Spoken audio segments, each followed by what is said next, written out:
కాపాడుకున్నట్టు యందు శ్రద్ధ కలిగిన వారై ప్రేమతో ఒకరినొకరు సహించుచు జీవించాలి అని ఆ గొప్ప సందేశాన్ని రోజు అపోస్తలుడైన పౌలు మనకు గుర్తు చేస్తున్నాడు.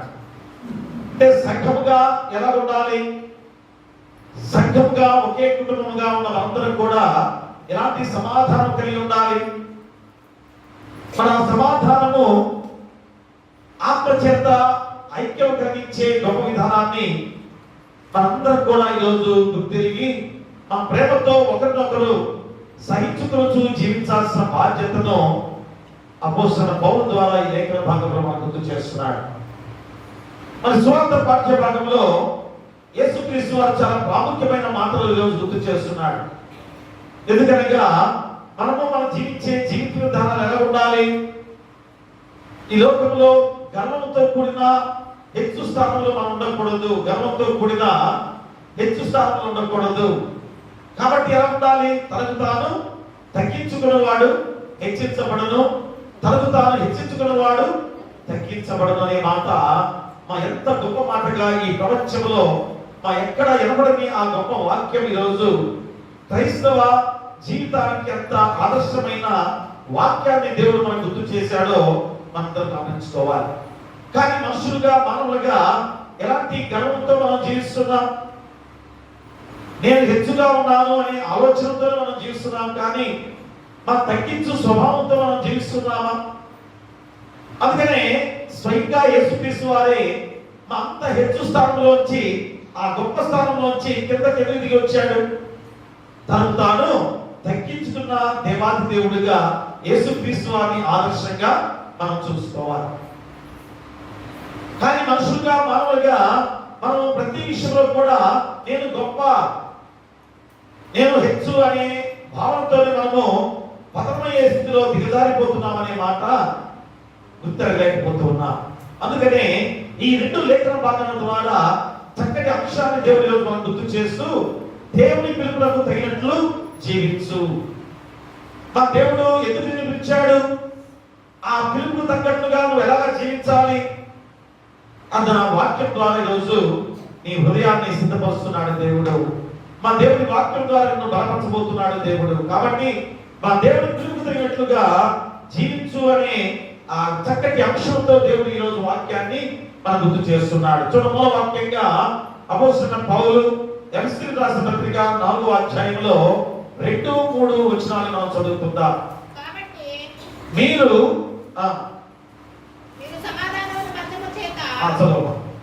సమాధానమును బంధము చేత ఆత్మ కలిగించు ఐక్యమును కాపాడుకున్నట్టు యందు శ్రద్ధ కలిగిన వారై ప్రేమతో ఒకరినొకరు సహించుచు మీరు పిలువబడిన పిలుపునకు తగినట్లుగా దీర్ఘశాంతముతో కూడిన సంపూర్ణ వినయముతోను సాత్వికముతోను నడుచుకున్నవారని ప్రభువును బట్టి ఖైదీనైన నేను మిమ్మును బ్రతిమాలుకొనుచున్నాను. చూసారా, మా సంఘముగా నీ కొరకు నా కొరకు మనందరి కొరకు కూడా మా అపోస్తలుడైన పౌలు ఎలాగా బ్రతిమాలుచు నీకు గుర్తు చేస్తున్న వాక్యం ఇది. చూడండి, 2 వచనాల్లోనే మన జీవితాలు దేనికి పిలువబడ్డాయి, దేవుని పిలుపు ఎందుకు మనకు అందింది, ఆ పిలుపు తగ్గట్టుగా మనం ఎలాగా జీవిస్తున్నామనే ఆలోచన ఖచ్చితంగా నువ్వు చేయాలి. చూసారా, ఈ 2 వచనాల్లోనే దేవుని వాక్యం అంతా కూడా ఈరోజు మనం గుర్తు చేస్తే గొప్ప సందర్భాన్ని కూడా మనం గుర్తు చేసుకోవాలి. ఏమంటాడు, కాబట్టి మీరు సమాధానమును బంధం చేత ఆత్మ కలిగించు ఐక్యమును కాపాడుకున్నట్టు యందు శ్రద్ధ కలిగిన వారై ప్రేమతో ఒకరినొకరు సహించొచ్చు. మీరు పిలువబడిన పిలుపునకు తగినట్లుగా దీర్ఘశాంతముతో కూడిన సంపూర్ణ వినయముతోను సాత్వికముతోను నడుచుకునవాలని ప్రభువును బట్టి ఖైదీనైన నేను మిమ్మును బ్రతిమాలుకొనుచున్నాను. ప్రియ దేవుడా, ఎంత గొప్ప మాటలు ఈ 2 వచనాల ద్వారా మనం గుర్తు చేసుకోవాలి. ఎందుకనగా దేవుని ఆత్మ నీ ఒక్కరి మీదే కుమ్మరించాడా, మనందరి మీద కుమ్మరించాడా దేవుడు? అందరి మీద. ఎవరైనా పాప జీవితంతో ఉన్నవారైనా పరిశుద్ధమైన జీవితంతో గడిపేవారు ఎవరైనా కానీ అందరి మీద పరిశుద్ధాత్మ వరాన్ని దేవుడు కుమ్మరించిన దేవాది దేవుడు. మరి దేవుని ఆత్మ నీలో ఉన్నప్పుడు నువ్వు ఎలా ఉండాలి? దేవుని ఆత్మ ఒకటే, దేవుడు ఒకటే, శరీరం ఒకటే, సంఘం ఒకటే అని అంతా కూడా నీకు గుర్తు చేస్తున్న సందర్భంలో మరి మనుషులుగా నీవు ఒకటే ఎందుకు కాలేకపోతున్నావు? మా మానవ జాతిగా నీవు నేను అందరూ కూడా ఒకటే అనే భావం నీకు ఎందుకు కలగట్లేదు? కాబట్టి ఈరోజు లోకంలో మా ఒక్కటే అనే విధానం లేకుండా ప్రియా దేవులారా నీ కుటుంబం ఒకటే అని అనుకుంటున్నావు. ఇంకా కొద్దిగా దాటితే నా ఇంటి పేరు వారు ఒకటే అని చెప్పేసి అనుకుంటున్నావు. కొద్దిగా దాటితే ఇదిగో మా సంఘం ఒకటే అని అనుకుంటున్నావు. అలాగా ఎవరి వారుగా వేరువేరుగా మా జీవించే జీవిత విధానాలే మనుషులను వేరుపరిచి నీలో నాలో మనలో ప్రేమ లేకుండా చేస్తున్న లోక జీవిత విధానం. కాబట్టి మా ఖచ్చితంగా ఆత్మ ఒకటే కనుక ఆ ఆత్మని ఏం చేయాలి? మా నీలో ఉన్న ఆత్మ మనలో ఉన్న ఐక్యతను కాపాడుకునే శక్తివంతమైంది. మా నీలో ఉన్న ఆత్మ దేవుడిని చేసే ఆత్మ శక్తివంతమైంది. మరి ఆత్మ నేను ఐక్యం చేస్తుంది అనేది నువ్వు గ్రహించలేకపోతున్నావంటే ఆ ఆత్మను ఒకటిగా ఎందుకు చేయలేకపోతుందనే విషయం నువ్వు గ్రహించినట్లయితే మా ఆత్మను ఒకటే చేస్తుంది. కానీ నీవే సాతాను యొక్క వలలో చిక్కుకొని దూరపడుతున్నవా మనుషులుగా మానవ జాతిగా మనం జీవిస్తున్నాం. కాబట్టి ఈరోజు మా దేవుని పిలుపుకు తగినట్లుగా జీవించు అనే అంశంతో దేవుని రోజు వాక్యాన్ని సిద్ధపరిచిన ఒక విధానం. అందుకనే ఒకప్పుడు మనందరం కూడా ఎలా ఉన్నా మా ఏ స్థితిలో ఉన్నా అన్యులుగా జీవించిన వారిగా జీవించాం కదా. దేవుని ఎరగని వారిగా జీవించిన జీవితాలు అన్య జీవితమే. మా క్రీస్తుని ఎరగని వారందరూ కూడా అన్యులే. కాబట్టి మరి అన్యులుగా ఉన్న వారిని కనుక తర్వాత ఏమైంది? మా దేవుని వాక్యం విని క్రీస్తు అంగీకరించి క్రైస్తవులుగా మారినప్పటికీ ఆనాటి ఎఫ్సి సంఘంలోని వారి వలె ఐక్యత సమాధానం లేదు అనేది జగమెరిగిన సత్యం అనేది ఈరోజు మనందరికీ కూడా తెలిసిన విషయమే. మా క్రైస్తవులుగా ఉండి కూడా ఐక్యత లేదు, మా సమాధానం లేని వారిగా మనం జీవిస్తున్నాం అనేది ప్రతి ఒక్కరూ కూడా ఎరిగిన వారమే. మరి ఐక్యతను సమాధానాన్ని ఎందుకు కాపాడుకోలేకపోతున్నాం? మా దేవుని వాక్యాన్ని విన్న తర్వాత, దేవుని మాటలు విన్న తర్వాత అయ్యో దేవుడు మనం ఐక్యంగా ఉండమన్నాడే, సమాధానంగా ఉండమన్నాడు కదా. మరి ఎందుకు ఐక్యత లేని వారిగా మనం జీవిస్తున్నామో ఖచ్చితంగా నువ్వు గుర్తిరగాలి. కాబట్టి మా ఒకరినొకరు సహించడం లేదు అనేది కూడా గుర్తు చేసుకోవాలి కదా. ఇంటి పెద్దగా ఉన్నవారు కూడా సహించలేని మనస్తత్వంతో జీవిస్తున్నాం కదా.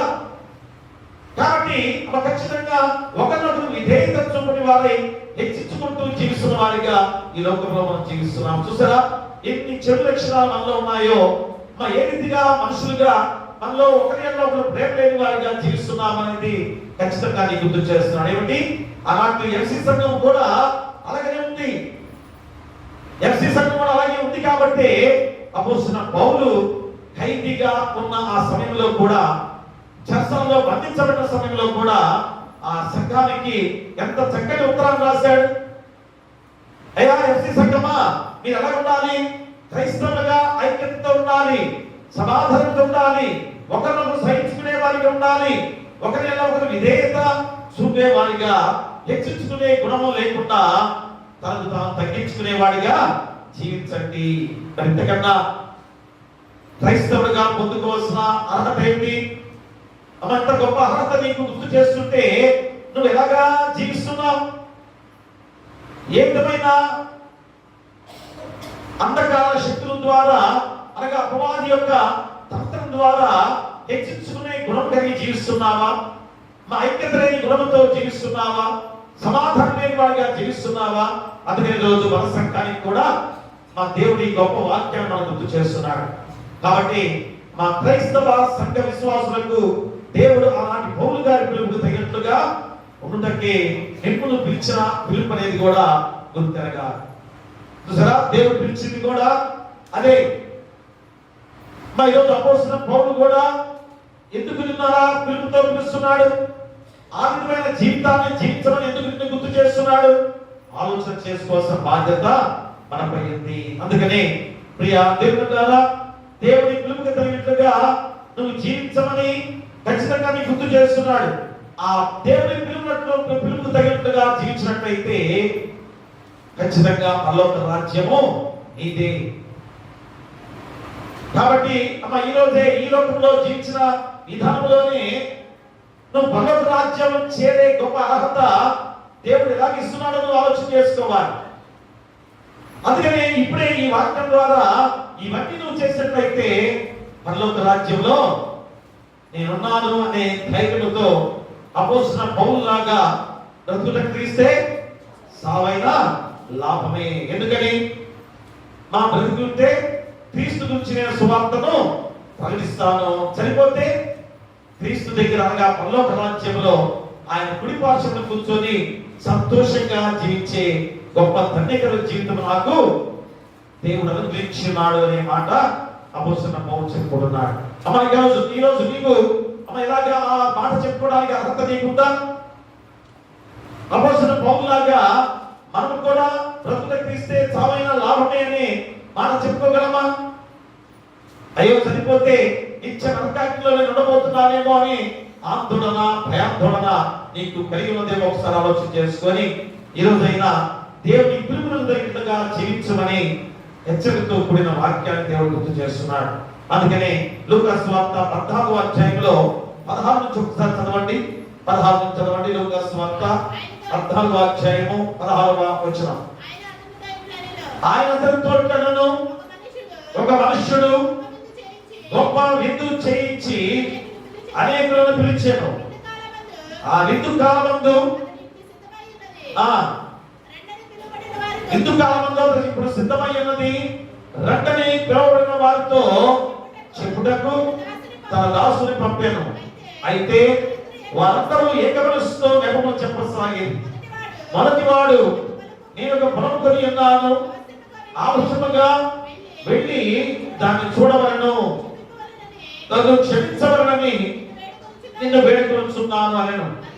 మరి ఒకడు, నేను 5 జతల ఎడ్లను కొని ఉన్నాను, వాటిని పరీక్షింప వెళ్ళుచున్నాను, నన్ను క్షమించవలనని వేడుకొనుచున్నాను అనెను. మరి ఒకడు, నేను ఒక స్త్రీని వివాహం చేసుకున్నాను, అందుచేత నేను రాలేనెను.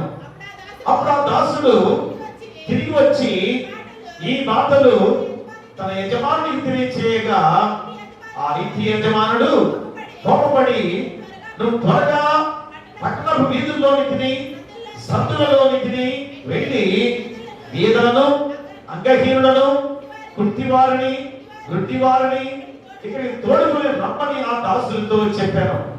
అంతట దాసుడు, ప్రభువా, నువ్వు ఆజ్ఞాపించినట్లు చేస్తుంది కానీ ఇంకనూ చోటున్నదని చెప్పాను. అందుకు యజమానుడు, నా ఇల్లు నిండినట్లు నువ్వు రాజ్యపాఠములలోనికి కచ్చలోనికి వెళ్ళి లోపలికి వచ్చినట్టు అక్కడ వారిని బలవంతము చేయము. ఏలైనగా పిలువబడిన మనుషులలో ఒకడును నా విందు రుచి చూడని నీతో చెప్పుచున్నాను. చూడండి, ఈ ఉపమానంలో ఎంత గొప్ప సత్యం ఉంది. మా దేవుడు పిలుస్తున్నాడు నిన్ను నన్ను, ఎన్నిసార్లు ఆహ్వానిస్తున్నాడు. కానీ ఎంతమంది రోజు దేవుని ఆలయానికి రాలేకపోతున్నారు. మా కాళ్ళు, చేతులు, కళ్ళు, దోళ్ళు, ముక్కు అంతా కూడా శరీర అవయవాలన్నీ కూడా ఎంత బాగుతున్నాయి. కానీ దేవునికి స్థానం ఇస్తున్నారా? మా దేవుని ఆలయానికి వచ్చే విధానంలో జీవిస్తున్నారా? ఎంతమంది రోజు దేవుని ఆలయానికి రాని వారు ఉన్నారో మన సంఘంలోనే మనం గుర్తు చేసుకోవాలి. అందుకని దేవాదేవుని ఉపమానం ఎందుకు గుర్తు చేస్తున్నాడు యేసుక్రీస్తు వారు? చాలా మంది పిలిచాడు, పిలుస్తున్నా కానీ నిర్లక్ష్యం చేసి వారు దేవుని దగ్గరికి రాలేని వారిగా జీవిస్తున్నారు. సాకులు చెబుతున్నారు. ఎలాంటి సాకులు చూడండి. ఒకడేమో ఏమంటాడు, మొదటివాడు, నేను పొలము కొని ఉన్నానని చెప్తున్నాడు. పొలము అలా కొని ఉన్నాడు, ఆల్రెడీ కొనేశాడు. మరి పొలము కొనే ముందు తెలియదా? ఆ పొలం ఎలాంటిది, ఎలా కొనేదో తెలియదా? మరి పొలం కొన్న తర్వాత మళ్ళా పెరగబెట్టింది. తర్వాత 5 జతల ఎద్దులు కొని ఉన్నాను అన్నాడు. మరి ఎద్దులు కొనేటప్పుడు ముందు చూసుకోడా? తర్వాత ఏమన్నాడు, ఒక స్త్రీని వివాహం చేసుకున్నాను. స్త్రీ వివాహం చేసుకుంటే దేవుని ఆలయానికి రావద్దని చెప్పాడా? ప్రియా దేవులారా, చూడండి, ముగ్గురు కూడా ఎలాంటి సాకు చెప్పేవారిగా ఉన్నారు ఈరోజు మనం కూడా గమనించుకోవాలి. దేవుని ఆలయానికి మా సాకు చెప్పే విధానం ఈరోజు చాలా మంది కూడా ఉంది కదా. అంటే మన సంఘంలో, అంటే కొన్ని సంఘాలు ఉందలే, ఎవరైనా చనిపోతే దేవుని ఆలయం మూసేయటం అనే మాట మా చాలా మంది మరి ఉన్న ఆలోచన విధానం. అది పూర్వం ఏదో ఒక కొద్దిగా కుటుంబాలు ఉన్నాయి కనుక మరి అక్కడే దగ్గర దగ్గరలో చనిపోతారు కనుక మరి కొద్దిగా అది బాధాకరమైన విధానంలో ఆపేవారు. దేవాలయాన్ని మూసేయటం అనే మాట కూడా అనేవారు. కానీ ఇప్పుడు మన దేవుని వాక్యం ఎదిగిన తర్వాత ఆ సంఘమంతా కూడా కలిసి ఆ చనిపోయిన కుటుంబం విషయంలో ప్రార్థన చేయాల్సిన బాధ్యత ఆ రోజు ఇంకా ఎక్కువగా ఉంది. కానీ కొద్ది ఆచారం ఉంది కనుక మనం దాన్ని ఎలాగా తప్పించమనే విషయంలో సంఘంగా మీరే ఆలోచన చేసుకోవాల్సిన బాధ్యత మీపై ఉంది. కాబట్టి దేవుని వాక్యాన్ని, దేవుని ఆలయాన్ని మూసేమంటారు కానీ మిగతా ఆపుకున్నారా? మీరు చచ్చిపోతే సినిమా బాటలు తెగబెట్టుకొని ఇస్తున్నారు కదా అమ్మ, అవునా కదా? సరిపోతే మీకు ఆపుతున్నారా? మరి వాటి విషయంలో ఎవరు కూడా అబ్జెక్షన్ పెట్టిన వారుగా ఉంటున్నాం. కానీ దేవుని ఆలయాన్ని తెలియక మాకు ఎవరన్నా గమనిస్తున్నాను, ఎవరు తెలియదు, తెలియకపోతే అనౌన్స్మెంట్ చేస్తున్నాం అనుకోండి, కాలు పెట్టామనుకోండి, వెంటనే వస్తారు. చాలా మంది ఫోన్లు కూడా చేస్తారు, రాసు గారు మన చోట చనిపోయారు, 10 మంది 20 మంది దాకా ఫోన్ల మీద ఫోన్లు వస్తుంటాయి. కాబట్టి దేవుని పిలుపుకు తగినట్లుగా మనం ఎలాగ నువ్వు జీవిస్తున్నావు ఒకసారి ఆలోచన చేసుకున్నట్లయితే ఇంకను మరి దేవుని విషయంలో ఎలాంటి స్థితిలో నువ్వు జీవిస్తున్నావు ఒక్కసారి నువ్వు ఆలోచన చేసుకోవాల్సిన బాధ్యత నీపై ఉంది. అందుకనే మన ఈ ఉపమానం ఎంత గొప్పగా చెప్పిన విధానంలో ఆ యజమానికి కోపం వచ్చింది. సరే, ఆ పిలిచిన వారు రాలేదు కనుక వద్దు అని చెప్పేసి మిగతా వారందరూ కూడా ఆహ్వానించాడు. గుడ్డి వారిని అని చూడండి. అలాంటి వారిని దేవుడు ఆహ్వానించిన విధానం చూస్తే ఆ మంచి వారు ఎందుకు దేవుని ఆలయం రాలేకపోతున్నారు? అన్ని కూడా దేవుడు నీకు అంత శక్తివంతమైన జీవితాన్ని ఇచ్చిన తర్వాత కూడా దేవునికి ఎందుకు నువ్వు ప్రాధాన్యత తీయలేకపోతున్నావు? ఎంతమంది రోజు పురుషులు దయచేసి ఏమనుకోవద్దు, మా పురుషులు ఎంతమంది రాలేకపోతున్నారు దేవుని ఆలయానికి? అయ్యో యజమానుడిగా మనం కష్టపడమన్నారు కనుక అయ్యో మేము కష్టపడుతున్నాం, మా కష్టపడాలి, కానీ ఆదివారం విశ్రాంతి దినమే మా దేవుని ఆలయానికి రావాలి. ఒక్కసారి మనం ఆలోచన చేస్తే మా సిటీస్ లో ఒక్కసారి గుర్తు వెళ్ళండి, ఎందుకంటే యూట్యూబ్ లో ఖచ్చితంగా డిలే వస్తుంది. పురుషులు అందరూ కూడా సరిపోక మా బయట కుర్చీలు వేసి దరిదాపు ఒక 1000 కుర్చీలు బయట వేస్తారు. స్త్రీలు ఎక్కువగా బయట కూర్చోడానికి ఇష్టం ఉంటుంది కనుక లోపల స్త్రీలు అందరూ కూడా ఎక్కువగా బయట 1000 కుర్చీలు దాకా వేస్తుంటారు.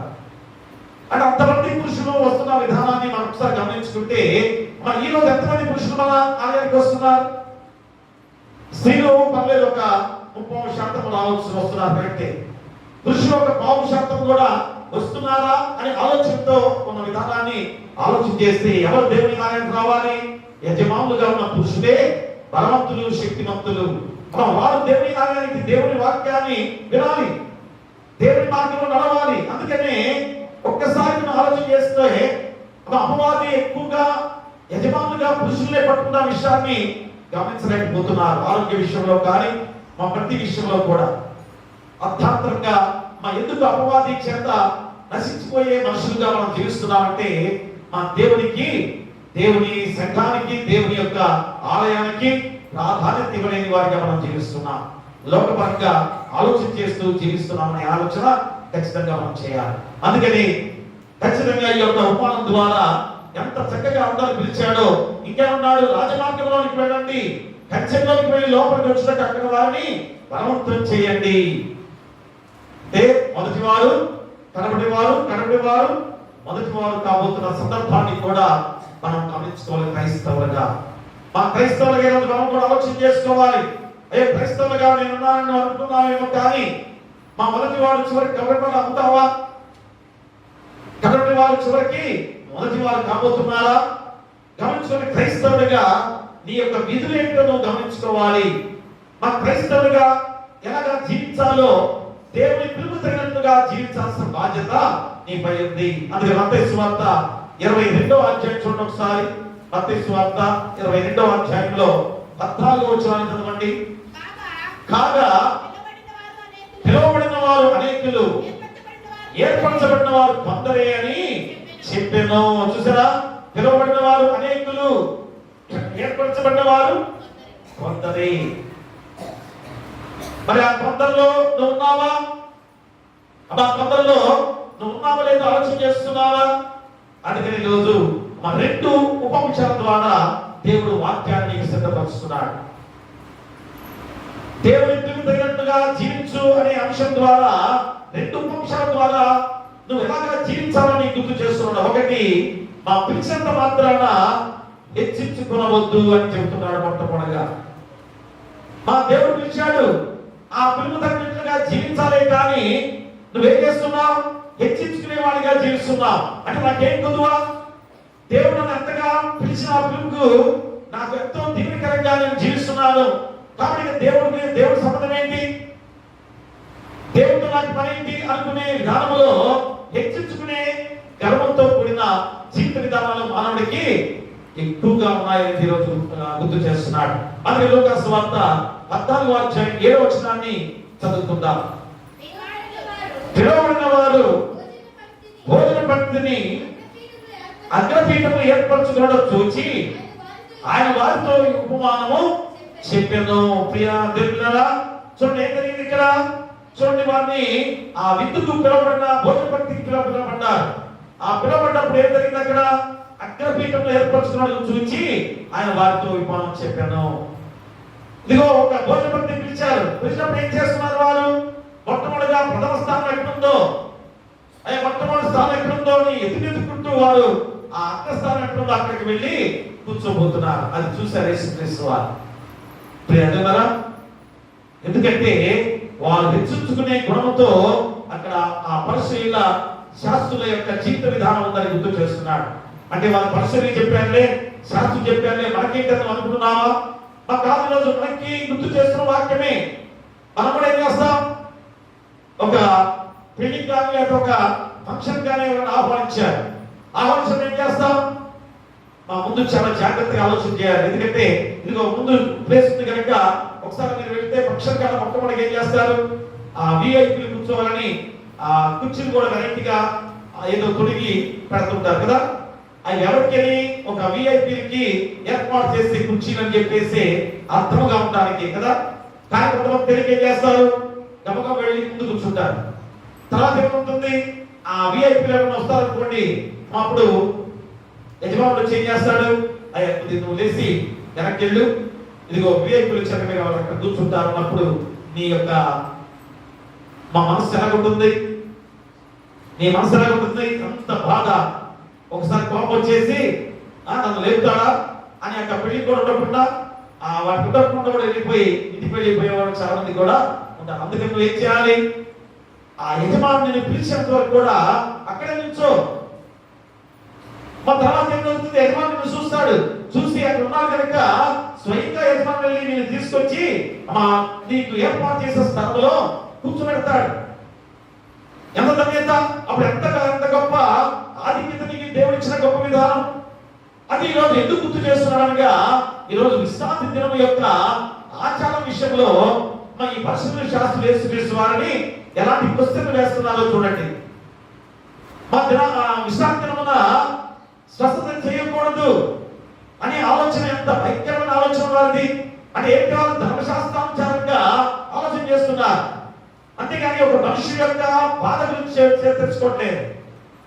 ఒక మానవ జీవిత విషయంలో ప్రేమ కలిగి జీవించాల్సిన బాధ్యతను తెలుసుకోలేకపోతున్నారు. ధర్మశాస్త్ర ప్రకారంగా విశ్రాంతి దినం రోజు ఏ పని చేయకూడదంటే మన యొక్క వ్యక్తిగతమైన పనులు కానీ లోకపరమైన పనులను పెట్టుకోవద్దు అంటున్నాడే కానీ మా స్వస్థత చేయొద్దని చెప్పాడా? ఈరోజు మనం వచ్చేది దేనికి? స్వస్థపడటానికే. ఏ స్వస్థత? ఏదో అనారోగ్యత అనుకున్నావేమో. అనారోగ్యత ఎందుకు వచ్చింది? మన యొక్క పాప జీవిత ఫలితమే. ఆ పాప ఫలిత జీవితమే ఈ అనారోగ్యానికి కారణాలు అనేది నువ్వు తెలుసుకోలేకపోతున్నావు. కాబట్టి నీలో పాప జీవితాన్ని తొలగిపోతే మనకి ఏ అనారోగ్యత లేదు. కాబట్టి మొట్టమొదటిగా ఆ మూలాన్ని దేవుడు వెతికి చెబుతున్నారు. గొప్ప సందర్భమే. అందుకని చూడండి, ఒకసారి విశ్రాంతి దినమున ఆయన భోజనం చేయుచున్న పరిసయ్యుల అధికారులలో ఒకరింటిలోనికి వెళ్ళినప్పుడు ఆయన ఏమి చేయను అని వారు ఆయనను కనిపెట్టించుండేది. అప్పుడు జలోదర రోగం గల ఒకడు ఆయన ఎదుట ఉండేను. యేసు విశ్రాంతి దినమున స్వస్థపరచున న్యాయమా కాదా అని ధర్మశాస్త్రోపదేశకులు పరిసయ్యులను అడుగగా వారు ఉండేది. అప్పుడు ఆయన వారిని చెరదీసి స్వస్థపరిచి పంపివేసి, మీలో ఎవరి గాడి అయినను ఎద్దైనను గుట్టలో పడిన విశ్రాంతి దినమున దాన్ని పైకి తీయడా అని వారిని అడిగాను. ప్రియమరా, నీ ఎద్దైనా లేదా నీ పశువు ఏదైనా కానీ ఇంకా లేకపోతే నీ పిల్లవాడైనా కలపన వచ్చే కాలంలో పడ్డాడనుకోండి, అవి విశ్రాంతి కనుక నా బిడ్డ నేను తీయనంటారా అంటారా? మా ఎద్దైనా కానీ గాడిదైనా కానీ ఆ యొక్క నీడలో పడితే అవి విశ్రాంతి కనుక నేను తీయను అంటావా? సో ఎంత గొప్ప విధానంలో యేసుక్రీస్తు వారు వారి కనిపింపు కలిగి చేసే విధానాలను గుర్తు చేసుకుంటే, ఈ పరిసయ్యులు శాస్త్రులు ధర్మశాస్త్రానుసారంగా జీవించడానికే ఉన్నారే కానీ మా మనసులో మన జీవితంలో మనుషులుగా ఐక్యత, ప్రేమ, సాత్వికము ఇవన్నీ కూడా లేని గుణాలు, మా ప్రేమ లేని గుణాలు, ఇవన్నీ కూడా మా దేవుడు ఏర్పరచుకోవాల్సిన గుణ లక్షణాలని మర్చిపోయే విధానంలో ధర్మశాస్త్ర ప్రకారంగానే నేను జీవిస్తామని కక్కడం పెట్టి కూర్చున్న వారిగా ఉన్నారు. అందుకని వారికి ఈ చక్కటి రూపాల ద్వారా దేవుడు గుర్తు చేస్తున్నాడు. అందుకనే ప్రియ దేవుడా, కాబట్టి ఈరోజు ఆ పిలువబడిన వారు భోజన భక్తిని అగ్నిపీఠాలు ఏర్పరచుకునే ఆ విధానం కూడా దేవుని నచ్చలేని విధానం. అందుకని వారికి గుర్తు చేస్తున్నాడు ఏమని, ఈ మాటలకు వారు ఉత్తరం చెప్పలేకపోయేది. అప్పుడు తిరిగి మళ్ళా 7వ వచనం ద్వారా పిలువబడిన వారు భోజన భక్తి అగ్నిపీఠం ఏర్పరచుకున్నాడు చూచి ఆయన వారితో విమానం చెప్పాను, నేను ఎవరైనా పెళ్లి విందుకు పిలిచినప్పుడు అగ్నిపీఠం మీద కూర్చునవద్దు. ఒకవేళ నీకంటే ఘనుడు అతని చేత పిలువబడగా నిన్ను అతన్ని పిలిచిన వాడు వచ్చి ఇతని చోటుపని నీతో చెప్పొచ్చు. అప్పుడు నీవు సిగ్గుపడి కడపడి చోటున కూర్చున్నా సాగుదువు. అయితే నీవు పిలువబడినప్పుడు నిన్ను పిలిచిన వాడు వచ్చి స్నేహితుడా పై చోటికి పొమ్మని నీతో చెప్పులాగున నీవు పోయి కడపడి చోటున కూర్చుండుము. అప్పుడు నీతో కూడా కూర్చుంటూ వారందరూ ఎదుట నీకు ఘనత కలుగుదు కదా. యజమానుడు వచ్చి నిన్ను చక్కగా తీసుకొచ్చి కూర్చోబెడితే అందరూ చూసి ఆశ్చర్యపోతారు, నేను గొప్పవాడేమో అంటారు కదా. కాబట్టి అగ్రపీఠమును కోరుకోవద్దు. అతనికి హెచ్చింపు స్థానం. మనందరం కూడా నేను హెచ్చింపు స్థానాన్ని కోరుకునే వారిగా జీవించే విధానాన్ని తీసివేసుకోవాలి కదా. అందుకనే ఈరోజు క్రీస్తు ప్రభువు ఆహ్వానించిన కుటుంబము ఆ పరిసయ్యుల అధికారిది. అతను క్రీస్తునే కాక శాస్త్రులను కూడా ఆహ్వానించాడు. మా యేసుక్రీస్తు వారిని ఎందుకు ఆహ్వానించాడు? ఈయన ఏదో గొప్ప బోధగా చేస్తున్నాడు, ఎన్నో అస్వస్థగా ఉన్న వారిని బాగు చేస్తున్నాడు, ఒక గొప్పవాడుగా ఉన్నాడు కనుక ఆయన్ని కూడా పిలిచాడే. కానీ ఆయన ఎంత సర్వశక్తివంతుడో, మా యొక్క ప్రపంచ మానవాళిని రక్షించిన దేవుడని ఎరగకుండానే పిలిచిన గొప్ప విధానం. అందుకనే యేసుక్రీస్తు వారు అక్కడ వారికి అంత గొప్ప బోధ చేస్తూ ఉన్న గొప్ప విధానాన్ని మనం గమనించుకోవాలి. కాబట్టి అతను క్రీస్తునే కాక శాస్త్రులు కూడా ఆహ్వానించాడు. ఆ విందులో వారు ఆయన్ని కనిపెట్టించుండేది. చూసారా, యేసుక్రీస్తు వారు కనిపెడుతున్నారు. ఏ తప్పు చేస్తారో చూద్దాం, ఎలా తప్పు చేస్తారో చూస్తామని ఆలోచనతో ఉన్నారు. ఎంతటి భయంకరమైన ఆలోచనలు! మా మనుషుల ఆలోచనలు అలాంటివే కదా. ఈరోజు పరిశీలన శాస్త్రముల ఆలోచనలు మనకు కూడా ఉన్నాయి. మా ఎదుటివాడు ఏం చేస్తున్నాడు, వాడు ఏం చేస్తున్నాడు అన్ని కూడా పరీక్షించి చూస్తారు కదా. మా ఎక్స్రే ఎలాగా ఉంటుందో, మా ఎక్స్రే తీస్తే ఏముంటుంది, మన శరీరంలో చిన్న పిండి ఉన్నా కానీ కాబట్టి అంతకన్నా మా మనుషులు కానీ కంటి చూపుతో ఎదుటి వాడి ప్రతిదాన్ని కూడా నువ్వు గమనించేవాడిగా జీవిస్తున్నారు. చూసారా, ఎదుటి వాడి విషయంలో ఎంతగా తలదూస్తున్నాం, ఏదైనా ఆలోచనలు చేస్తున్నాం, అది మంచిది కాదని దేవుడు నీకు గుర్తు చేస్తున్నాడు. అందుకనే మా విశ్రాంతి దినాచారము మోషే ధర్మశాస్త్రం నిలుచున్నారని రుజువు చేయడం కూడా కనిపెట్టుకున్న వారిగా జీవిస్తున్నారు. అందుకనే మీరు కనిపింపు కలిగి చేయడానికి మా మోషే ధర్మశాస్త్రం ఆశ్రయిస్తున్న ప్రబోధిస్తున్న ఈ పరలోక రాజ్య వారసులము మేమని చెప్పుకునే ఈ స్వనీతి పరులకు హెచ్చరికతో కూడిన వాక్యముగా దేవుడు గుర్తు చేస్తున్నాడు. అందుకనే మా యొక్క విశ్రాంతి దినం రోజు ఎన్ని చోట్ల యేసుక్రీస్తు వారు స్వస్థత చేశారు, ఎంతమంది బాగు చేశాడు. మొట్టమొదటి ఎక్కడ? లూకాసు వార్త 4వ అధ్యాయంలో 31వ వచనంలో ఏంటది? పేతురు అతను స్వస్థపరుచున్నాడు కదా. అలాగే కపెర్నహూములో దెయ్యాన్ని వెళ్ళగొట్టడం, ఓజ కుడి చేయగల వారిని స్వస్థపరచడము, 18 ఏళ్లుగా బలహీనపరచు దెయ్యాన్ని వెళ్ళగొట్టడం, జలధర రోగి. జలధర రోగి అంటే ఏ రోగం అది? ఏదో కొత్త పేరు వచ్చిందని అనుకుంటున్నారు కదా. కొత్త పేరే కాదు. ఏ పేరు? మూత్రపిండములకు సంబంధించిన జబ్బు. అలాగే గుండె రక్తనాళములకు దేహ బలహీనతలు కలిగే జబ్బు అది. ఈరోజు మరి అవే కదా ఎక్కువ అవుతున్నాయి. మా మూత్రపిండాలు పాడైపోతున్నాయి కదా, గుండె జబ్బులు ఎక్కువ వస్తున్నాయి కదా. అదే ఆనాడు ఉన్న జలోదర రోగం. జలోదర రోగం అనే రోగం చూసారా? అలాంటి జబ్బు ఎందుకు వచ్చింది, ఎందుకు వచ్చింది అనే ఆలోచన అక్కడ ఆ మనుషుల శాస్త్రులు చేయలేకపోయారు. కానీ దేవుడిగా యేసుక్రీస్తు వారు ఏ విధమైన మూలాన్ని ముందుగా ఎదుగుతున్నాడు. పాప జీవితాన్ని తీసివేసుకోవాల్సిన బాధ్యత గుర్తు చేస్తూ ఆ పరిశీలన శాస్త్రులతో ఆ జలోదర రోగంతో ఉన్నవాడు కూడా అక్కడ కూర్చొని ఉన్నాడు. కానీ యేసుక్రీస్తు వారికి అంతమందిలో కూడా ఆ రోగంతో ఉన్న వాడి మీదనే దృష్టి కలిగింది. చూసారా ప్రియులారా, మనుషులుగా మానవులుగా మనం చేసిన కర్తవ్యాన్ని యేసుక్రీస్తు వారుగా బోధిస్తున్నాడు ఈరోజు. అంటే అతను బాగలేడు, జబ్బుతో ఉన్నాడు కనుక అతను బాగు చేయాలి. అలాంటి మనస్తత్వం నీలో ఉందా? మా మనుషులుగా మనలో ఉందా? ఒక్కసారి ఆలోచన చేసుకున్నట్లయితే ఈరోజు అందరూ కూడా నేను ఎన్ని సందర్భాల్లో ఎంతమంది స్వస్థత చేశాను. ప్రతి వారి విషయంలో కూడా ఆ స్వస్థత వచ్చింది విశ్రాంతిరమని. అంతమంది కూడా స్వస్థపడ్డారు. దేవుడిలో బలమైన వారికి ఉన్నారు కదా ప్రియులారా. కాబట్టి ఈరోజు మా మనుషుల యొక్క ఆలోచన ఎలా ఉన్నదో ఈ పరిశీలన సాదృశ్యంగా చూపిస్తున్న దేవాది దేవుడు. చూడండి 9 వచనాలు చదవండి. నేను ఎవరైనా పెళ్లి విందుకు పిలిచినప్పుడు అగ్రపీఠ మీద కూర్చుండవద్దు.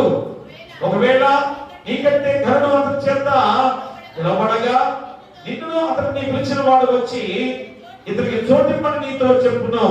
అప్పుడు నీవు సిగ్గుపడి కనబడి చోటున కూర్చున్నా సాగుదువు. ప్రియమరా, నిన్ను నువ్వు హెచ్చరించుకోవద్దని గుర్తు చేస్తున్నాడు. ఎందుకనగా ఆ యజమాని పిలిచాడు కరెక్టే. ఆ పిలిచిన వెంటనే గబగబా వెళ్ళి ముందుకు వెళితే మరి వీఐపీకి ఏర్పాటు చేసింది స్థలం. కానీ నువ్వు కూర్చుంటే యజమానుడు వస్తాడు, వీఐపీ లాగా లేపి వెనక్కి వెళ్ళమంటాడు. ఎంత సిగ్గు ప్రియమరా. కాబట్టి ఏం చేయాలి? మాకు ఖచ్చితంగా 10వ వచనంలో చూడండి. అయితే నీవు పిలవబడినప్పుడు నిన్ను పిలిచిన వాడు వచ్చి స్నేహితుడా పైచోటికి పొమ్మని నీతో చెప్పులాగున నీవు పోయి కడపడి చోట కూర్చుండము. అప్పుడు నీతో కూడా కూర్చుండు వాళ్ళందరూ ఎదుట నీకు ఘనత కలుగును.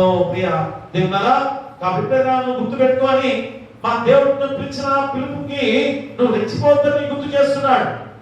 అయ్యో దేవుడు ఇంతగా పిలిచాడు దేనికి? అయ్యో ఇంత గొప్ప ఆస్తిమంతుడుగా ఉన్నాడు కనుక నేను చాలా గొప్పవాడిని. మిగతా వారిలో కూడా లేని వారు ఉన్నవారు నాకన్నా కింద వారే. దేవుడు పిలిచిన పిలుపుకు తగ్గట్టుగా జీవించడం అర్థమైంది. నన్ను అందరిని పిలిచిన దేవుడే. ధనికులు పిలిచాడు, పేదవాడిని పిలిచాడు, అందరిని పిలిచిన దేవుడే. కానీ మా ధనికుడిగా ఉన్న నీవు, అధికారిగా ఉన్న నీవు గర్వంతో ఉన్నావా? అదే ప్రియమైన దాని గురించి ఈరోజు నీకు గుర్తు చేస్తున్న వాక్యం. అందుకనే సామెత గ్రంథంలో 25వ అధ్యాయం చూడండి. సామెతలు గ్రంథంలో 25వ అధ్యాయం చూడండి ఒకసారి. 25వ అధ్యాయం 7వ వచనం చదవండి. 7వ వచనం. ఈ కన్నులు చూచిన ప్రధాన ఎదుట ఒకరిని తగ్గించడం కంటే ఇక్కడికి ఎక్కిరమ్మని అతడు నీతో చెప్పుదా నీకు నేను కాదా అని ఇప్పుడు చదువుకున్న మాటే మా సామెత గ్రంథంలో నీకు గుర్తు చేస్తున్నాడు. అలాగనే ఇంకా చూడండి రోమపత్రిక చూడండి ఒకసారి. రోమపత్రిక 12వ అధ్యాయం. రోమపత్రిక 12వ అధ్యాయంలో 3వ వచనం చదవండి.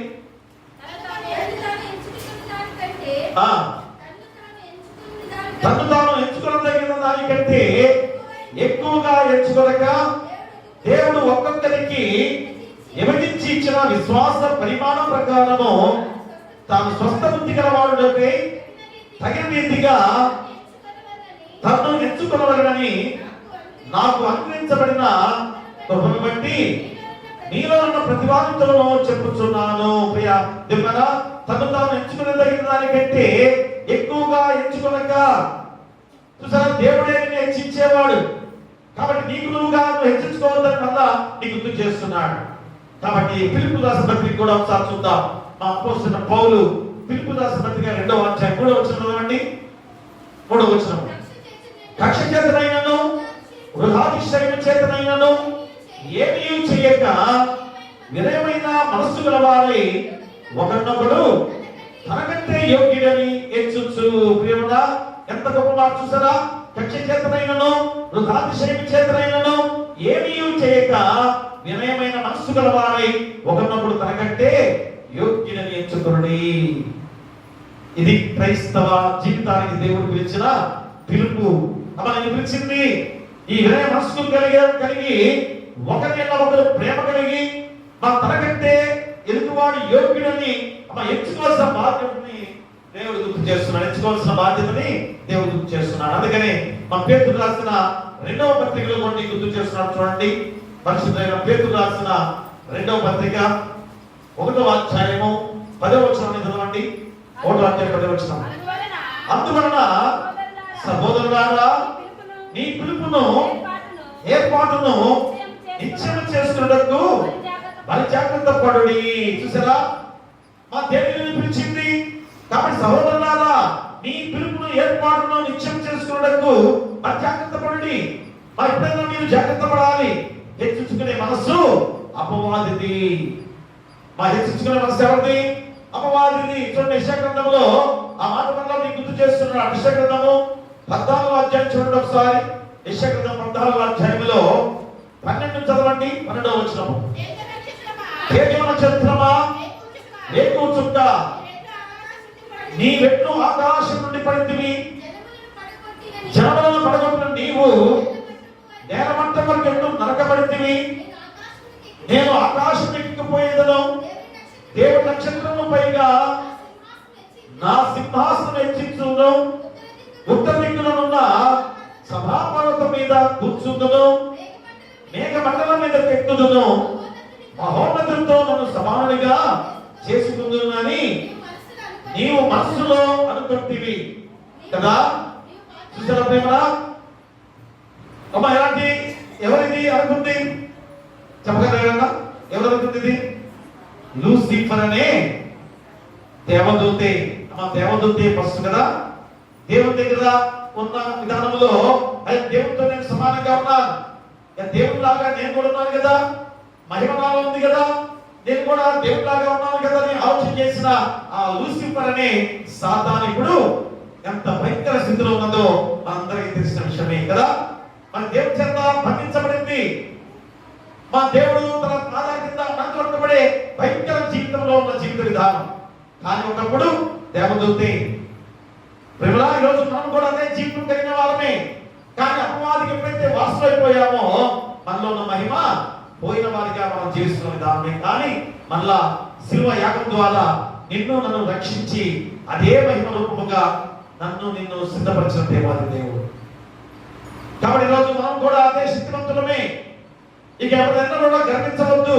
అమ్మ దేవుని చేత, దేవుని యొక్క కృప చేత, ఉచితమైన కృప చేత నీకు నాకు మనకు కూడా అంతటి మహిమను దేవుడు తెచ్చుకున్నాడు.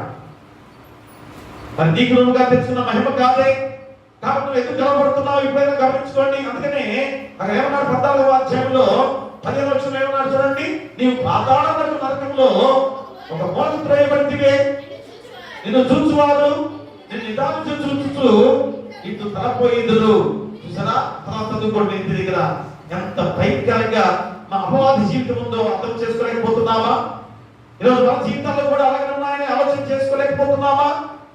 ఒక్కసారి గమనించుకొని ఈ రోజైనా కానీ అయ్యో నా జీవితాన్ని యేసుక్రీస్తు వారి ద్వారా ఇంత గొప్పగా చేశాడే, మరి నేను ఎందుకు గర్వంతో అహంకారంతో మనం జీవిస్తున్నాననే ఆలోచన మనసుగా ఈరోజు మనకు ఉండాలి. ప్రియ అందువల్ల కాబట్టి పిలుపు రాసిన పత్రిక చూడండి ఒకసారి. అపోస్తలుడైన పౌలు పిలుపు రాసిన పత్రిక 2వ అధ్యాయంలో 6 నుంచి 8 వచనాలు చదవండి. ఆయన దేవుని స్వరూపం కలిగిన వాడై ఉండి దేవునితో సమానంగా ఉండుట విడిచిపెట్టకూడదని భాగ్యం ఎంచుకోలేదు, కానీ మనుషుల పోలికగా పుట్టి దాసుని స్వరూపమును ధరించుకొని తను తాను రిక్తునిగా చేసుకొనెను. చూసారా, ఇంకేమన్నాడు? మరియు ఆయన ఆకారమందు మనుషులుగా కనబడి మరణం పొందినంతగా, అనగా సిలువ మరణం పొందినంతగా విధేయత చూపిన వాడై తన్ను తాను తగ్గించుకొనెను. అది ఈరోజు మా చివరిగా గుర్తు చేస్తున్న మాట. ఈ యొక్క మత్తయి స్వార్థుల ద్వారా మనం గుర్తు చేసే ఈ గొప్ప మాటలు ఏమిటనగా, నీకు నువ్వు తగ్గించుకునే గుణం ద్వారా జీవించాల్సిన బాధ్యత. అదే కదా 11వ వచనంలో ఏం చెప్తారు చూడండి. తను తాను హెచ్చించుకున్న ప్రతివాడును తగ్గించబడను, తను తాను తగ్గించుకున్నవాడు హెచ్చించబడనని చెప్పాను. ఈ రోజైనా గమనించుకోవాలి. ఎందుకని హెచ్చించుకునే మనస్తత్వం ఎవరిది? మనం ఇప్పుడే మనం చెప్పుకున్నాం. యెషయా 14 ఎవరికి చెప్పుకున్నాం? లూసిఫర్ అనే సాతాన్. అంటే హెచ్చించుకునే మనసు ఎవరిది చెప్పండి ఒకసారి. అమ్మా ఎవరిది? సాతానుది. మరి ఎందుకు హెచ్చించుకుంటున్నాం? మరి ఈరోజు ఎంతమంది హెచ్చించుకునే మనస్తత్వాలతో జీవిస్తున్నా?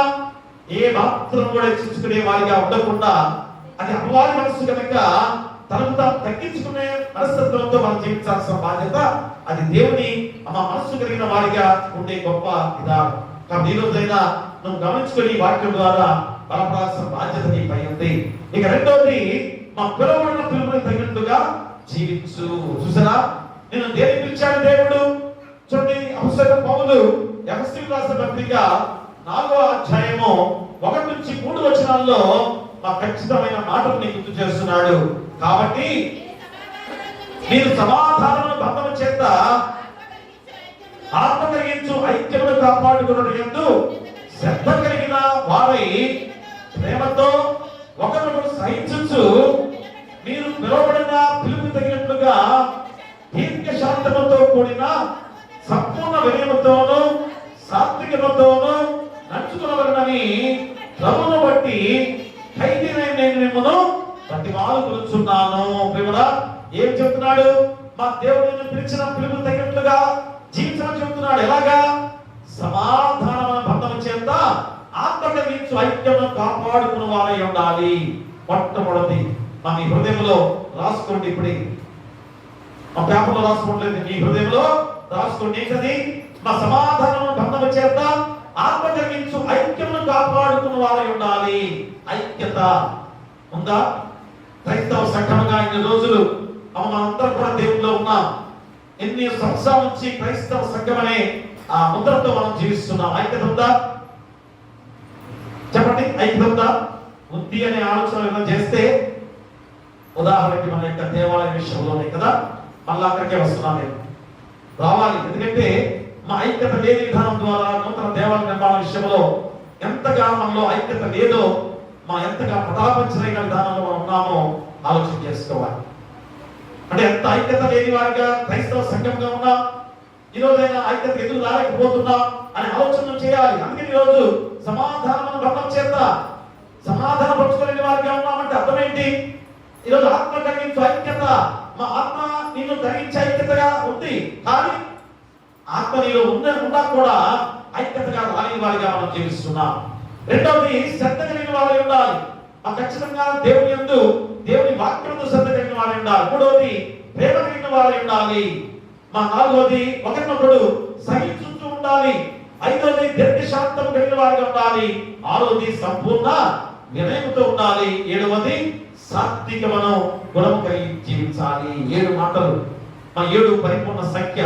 కాబట్టి ఈరోజు నీ యొక్క పిలుపు తగినట్లుగా నువ్వు జీవించాలంటే 7 మాటలు కూడా నీ హృదయంలో రాసుకోవాలి. మొట్టమొదటి, సమాధానం బంధం చేత ఆత్మ కలిగించు ఐక్యమును కాపాడు వారై ఉండాలి. అదే విధంగా పాడుకున్నాం. ఏం పాట? హే ప్రభు యేసు, హే ప్రభు యేసు, హే ప్రభు దేవసుతా శాంతి శాంతి కరా. హే ప్రభు యేసు, హే ప్రభు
కలువరిలో మా ఎంత గొప్ప మాట చివరి వచనంలో కలువలు పూసే గొప్ప విధానం ద్వారా ఆ శిలువ విజయంతో అందరం కూడా ఎంత గొప్ప జీవితాన్ని పొందుకున్నామో ఆలోచన చేసుకొని మా దేవుని పిలుపు తగినట్లుగా జీవించాల్సిన బాధ్యతలో నిన్ను పిలిచిన పిలుపు తగినట్లుగా జీవించుకునే అపోస్తలుడైన పౌలు ద్వారా కూడా ఈరోజు హెచ్చరిక చేస్తున్న మాట.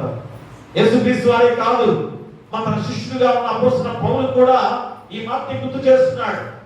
అయ్యా, మిమ్మల్ని పిలిచిన పిలుపు తగినట్లుగా జీవించండి. ఎలాగా? సమాధానము బంధము చేత ఆత్మ కలిగించు ఐక్యమును కాపాడు వారై ఉండాలి. 2, శ్రద్ధ కలిగిన వారై ఉండాలి. ఎలాగా? దేవుల్లో, దేవుని వాక్యములో. 3వది, ప్రేమ కలిగిన వారై ఉండాలి. 4వది, ఒకరినొకరు సహించుకున్న వారిగా ఉండాలి. 5వది, దీర్ఘ శాంతం కలిగిన వారిగా ఉండాలి. 6వది, సంపూర్ణ వినయం కలిగిన వారిగా ఉండాలి. 7వది, సాత్వికముతో ఉండాలి.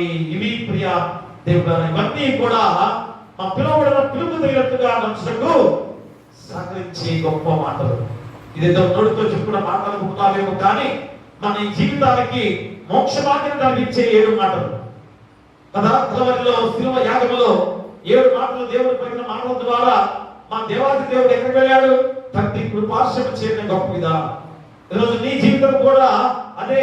ఈ 7 ఎంత గొప్ప పరిపూర్ణమైన సంఖ్యగా నీ జీవితానికి, ఎంత గొప్ప జీవించే జీవితానికి ఆ సిద్ధపరిచిన వాక్యంగా ఉందో నీకు గుర్తు చేస్తున్నాడు. కాబట్టి ఈరోజైనా కానీ ఆ పిలుపు తగినట్టుగా నువ్వు లేవని గుర్తించి ఇప్పుడైనా ఆ పిలుపు తగినట్టుగా ఉండటకు పరిశుద్ధ సహాయం కోరితే ఖచ్చితంగా దేవుడు నీకు సహాయం చేస్తాడు. అదే పిలుపు రాసిన పత్రిక 3వ అధ్యాయము 14వ వచనంలో నీకు గుర్తు చేస్తున్నాడు. చూడండి అక్కడ 3వ అధ్యాయం 14వ వచనంలో, క్రీస్తు యేసునందు దేవుని ఉన్నతమైన పిలుపులకు కలుగు బహుమానము పొందవలనని గురి యొద్దకే పరిగెత్తుచున్నాను. అపోస్తలుడు పౌలు చెప్తున్నాడు, మన క్రీస్తు యేసునందు దేవుని ఉన్నతమైన పిలుపులకు కలుగు బహుమానమును పొందవలనని గురి యొద్దకే పరిగెత్తుచున్నాను. మరి నువ్వు ఎక్కడికి పరిగెత్తున్నావు? మన దేవుని పిలుపు తగినట్లుగా పరిగెత్తుతున్నావా? ప్రియా అందువల్ల అలాగే పేతురు రాసిన మొదటి పత్రిక ఒకసారి మళ్ళా చూద్దాం. పేతురు రాసిన మొదటి పత్రికలో 1వ అధ్యాయం 16వ వచనం చదవండి. 1వ అధ్యాయం 16వ వచనం, కాగా మీరు విధేయులకు పిల్లలై మీ పూర్వపు అజ్ఞాన దశలో మీకున్న ఆశలను అనుసరించి ప్రవర్తింపక మిమ్మల్ని పిలిచిన వాడు పరిశుద్ధుడైన ప్రకారము మీరును సమస్త ప్రవర్తన యందు పరిశుద్ధులయ్యుండుడి. చూసారా ఎన్ని మాటలు ఒకదానికి ఒకటి రోజు మా దేవుడు ఏర్పాటు చేసింది. అలాగే దశలోని రాసిన మొదటి పత్రిక 4వ అధ్యాయం 7వ వచనంలో చదవండి. దశలోని రాసిన మొదటి పత్రిక 4వ అధ్యాయం 7వ వచనంలో, పరిశుద్ధులుంటే దేవుడు మనల్ని పిలిచిన కానీ అపవిత్రులుగా ఉండటకు పిలువలేదు. పరిశుద్ధులుగా ఉండటకే నేను పిలిచాడు, అపరిశుద్ధులుగా ఉండడానికి కాదు, అపవిత్రులుగా ఉండడానికి కాదు. కాబట్టి ఈరోజు ఈ 7 గొప్ప లక్షణాలని, మా 7 సూక్తులను 7 సూత్రాన్ని నువ్వు అవలంబించాల్సిన బాధ్యత నీపై ఉంది. అందుకనే చూడండి, ఇక్కడ అపోస్తలుడు పౌలు రాసిన పత్రిక 4వ అధ్యాయంలో తర్వాత 4వ వచనం, శరీరం ఒక్కటే ఆత్మయు ఒక్కటే, ఆ ప్రకారమే నీ పిలుపు విషయమై ఒక్కటే నిరీక్షణ ఎందుకు పిలువబడింది. ప్రభు ఒక్కడే, విశ్వాసం ఒక్కటే, బాప్తిసం ఒక్కటే, అందరికీ తండ్రి అయిన దేవుడు ఒక్కడే. ప్రియా దేవుడా, చూడండి ఎంత గొప్ప మాట ఈరోజు నీకు గుర్తు చేస్తున్నాడు. మా చూడండి ఇక్కడ కూడా 7 మాటలుగా నీకు గుర్తు చేస్తున్నాడు. ఎవరు? సంఘము ఒకే శరీరము. మరి ఇక్కడ ఏమంటాడు చూడండి, అక్కడ శరీరం ఒక్కటే ఆత్మ ఒక్కటే అనే మాటలకి ఏమంటాడు? సంఘము ఒకే శరీరము కదా. ఆ మనుషులుగా దేవుడు సృష్టించిన దానిలో మనందరం ఒకటే. కాబట్టి సంఘం ఒకే శరీరం. అంటే శరీరం విభజించబడితే అది మృతము. శరీరంలో ఏ అవయవం కూడా విభజించబడితే ఏమవుతుంది? చనిపోతాం కదా. మరి సంఘంలో నువ్వు వేరుపడితే, సంఘంలో వేరుపడితే మృతం కాదా? మృతమైనట్టు కాదా? కాబట్టి ఈరోజు మా వేరుపడే వారిగా ఉండకుండా ఐక్యతగా ఉండడానికి మనం సిద్ధపడాలి. రెండోది, సంఘము ఒకే ఆత్మ.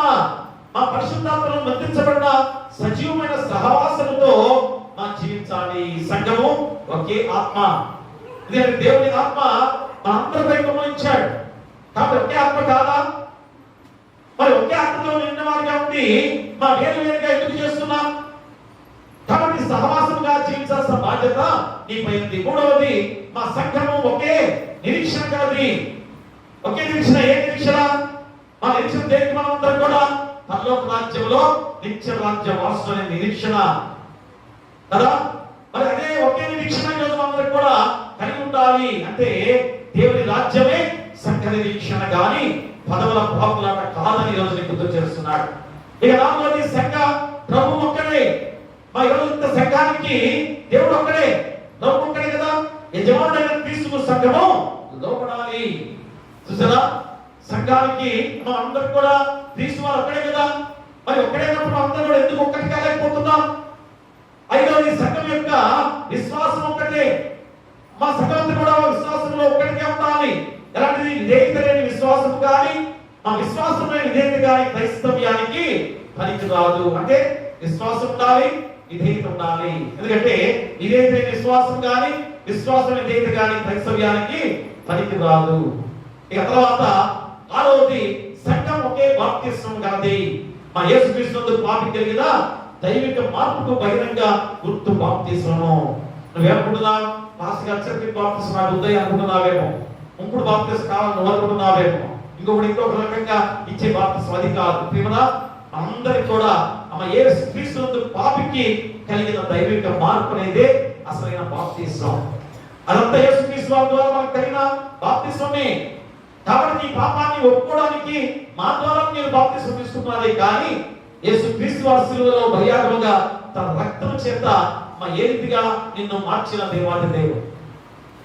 చివరిగా ఏడవది, సంఘం ఒకే తండ్రిని కలిగి ఉంది.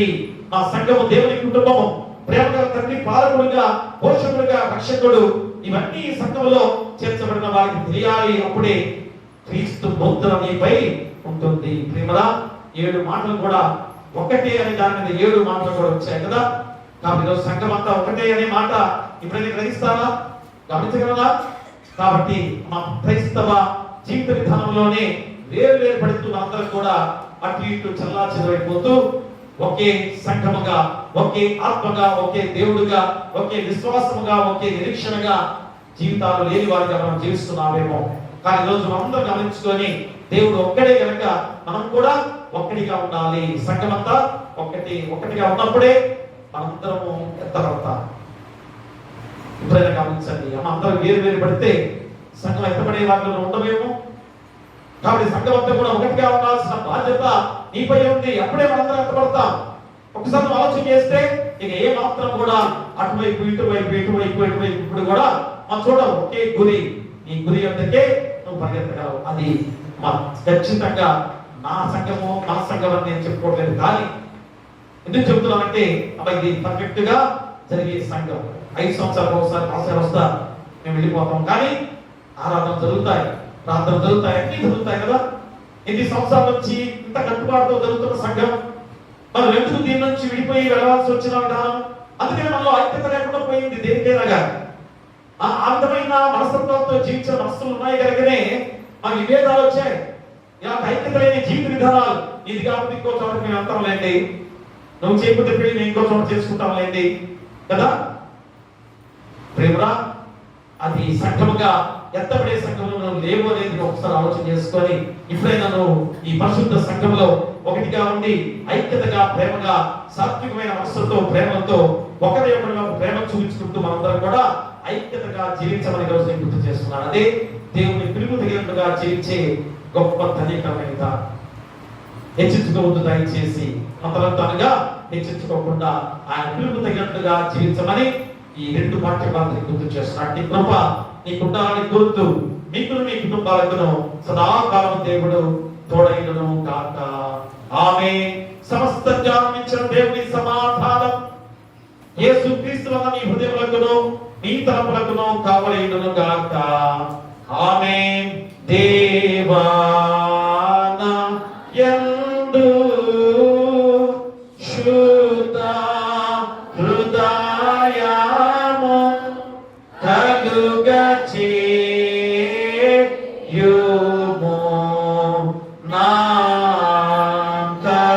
నాంతరంగములో స్థిరమైన మనసును ఘనముగా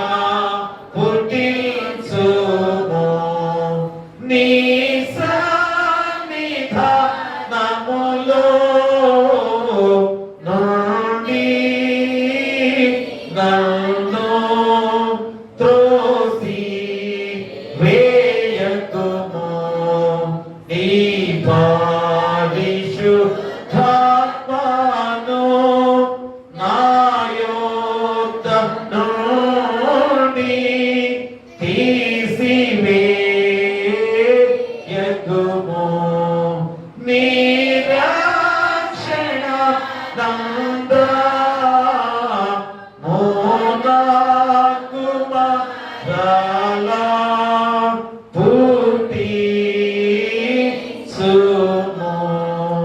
సమ్మాటి గల మనసు కాలుగా చేసి నన్ను దృఢపరచుము. దయచేసి కూర్చోండి. కృతజ్ఞత కానుక, మొక్కుబడి కానుక తెచ్చినటువంటి ముందుకు వచ్చి దేవుని ఆశీస్సులు పొందుకోవాల్సిందిగా కోరి ప్రార్థిస్తూ ఉన్నాం. దైవ తండ్రి కృపదేవ ఆకృష్ణ